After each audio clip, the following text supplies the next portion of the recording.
اب ہمارے اندر ہماری کمزوریاں بھی موجود ہیں، ہماری نماز ناقص بھی ہے، ہماری نماز میں خیالات بھی ہیں، ہماری نماز میں بے توجہی بھی ہے، ہماری نماز میں خشوع و خضوع بھی نہیں ہے۔ مگر جب یہ نعبدو ایاک نعبدو، ہم جب یہ جماعت کی برکتیں بھی ہیں، جب ہم نعبدو پڑھتے ہیں اور اس طرح نماز پڑھتے ہیں، جب یہ اللہ کی بارگاہ میں نماز جاتی ہے، اب اگر ہماری نماز میں کمزوری بھی ہو،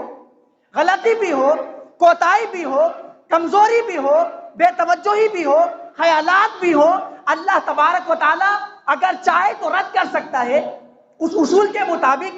کہ چاہے تو وہ رد کر دے ساری کی ساری نمازیں جتنے لوگوں نے پڑھی ہے، 1000 نے پڑھی ہو، 1,00,000 نے پڑھی ہو، سب کی نمازیں رد کر دے۔ یہ اللہ کی شان نہیں، یہ اللہ کی شان نہیں ہے۔ تو ان لوگوں کی عبادت جن کی قبول ہونی ہے، جو اللہ کے نیک بندے ہیں، ان کی قبول کرنی ہے، ان کی تو ہونی ہی ہونی ہے۔ اللہ ایسا نہیں کرے گا کہ بھائی 4-5 بندے یا 100 بندے ان کی نماز میں نے قبول کر لی، باقی کو رد کر دیا، نہیں۔ اللہ تعالیٰ